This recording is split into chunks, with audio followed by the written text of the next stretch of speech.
Bismillahirrahmanirrahim. Assalamualaikum warahmatullahi wabarakatuh. Alhamdulillah wassalatu wassalamu ala Rasulillah wa ala alihi wa sahbihi wa mawalah. Asyhadu an la ilaha illallah wahdahu la syarika lah wa asyhadu anna Muhammadan abduhu wa rasuluhu la nabiyya ba'dah. Pemirsa Al-Makna, azani Allah wa iyyakum dimanapun antum berada, masih dalam bab minasyirki lubsul halqati wal khayti wa nahwihima li raf'il bala'i aw daf'i. Termasuk kesyirikan yaitu menggunakan gelang, menggunakan benang atau yang semisalnya, tujuannya untuk menghilangkan bahaya, menghilangkan bala atau madarat, atau tujuannya untuk mencegahnya. Syekh Muhammad bin Abdul Wahhab pada kali ini memberikan dalil yang kedua, yaitu hadis dari sahabat Imran bin Husain radhiyallahu anhuma. Imran bin Husain adalah seorang sahabat, pun juga Husain adalah bapaknya, juga termasuk seorang sahabat. Dalam hadis ini beliau ingin menjelaskan kepada kita semua mauqif atau sikap daripada Nabi Muhammad SAW ketika melihat penyimpangan, ketika melihat kemungkaran atau ketika melihat kesyirikan. Anna Nabiya sallallahu alaihi wasallam, bahwasanya Nabi sallallahu alaihi wasallam ra'a rajulan fi yadihi halqatun, melihat seorang laki-laki yang di tangannya ada sebuah gelang min sufrin, yang terbuat dari kuningan. Faqala, kemudian Nabi sallallahu alaihi wasallam bersabda, "Ma hadhihi, apa ini?" Qala, maka laki-laki tadi mengatakan, "Hadhihi minal wahinah." Ini adalah termasuk wahinah. Wahinah adalah termasuk jenis penyakit yang menimpa tangan. Maksud daripada laki-laki tadi menggunakan wahinah, yaitu tujuannya agar dia terhindar atau terbebas daripada penyakit wahinah atau penyakit yang menimpa tangan. Maka apa jawaban Nabi SAW? Faqala, beliau bersabda, "Inzi'ha, cabut itu. Fa innaha la taziduka illa wahna." Sungguhnya hal itu tidak menambah bagi kamu melainkan kelemahan. Fa innaka law mitta, maka sungguhnya sekiranya engkau mati atau meninggal dunia, wahiya 'alaika, dan gelang itu masih menempel pada diri kamu, ma aflahta abada, kamu tidak akan beruntung selamanya. Pemirsa Al-Makna, a'azani Allah wa iyyakum, faedah yang bisa kita ambil dari hadis ini, yang pertama, menggunakan gelang, benang yang diikat atau yang semisalnya seperti jimat, sikap atau dan sebagainya, tujuannya untuk melindungi dari penyakit atau madarat, ini termasuk bentuk kesyirikan. Karena menggunakan benda-benda tersebut merupakan bentuk ikhtiar yang tidak diperbolehkan secara syar'i. Bahkan datang larangan dari Nabi kita Muhammad sallallahu alaihi wasallam. Beliau bersabda dalam hadis riwayat Ahmad, "Man ta'allaqa tamimatan faqad asyraka."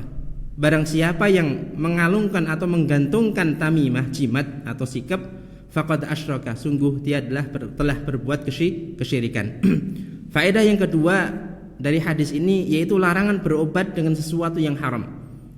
Karena Nabi kita Muhammad sallallahu alaihi wasallam bersabda, "Innallaha azza wa jalla," sesungguhnya Allah azza wa jalla anzalat da'a wad dawa, telah menurunkan penyakit beserta obatnya.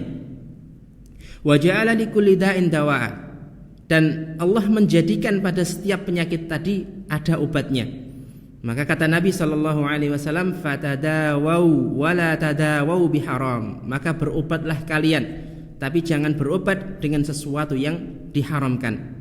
Dalam riwayat lain Nabi SAW bersabda, "Innallaha lam yaj'al shifa'akum fi haram."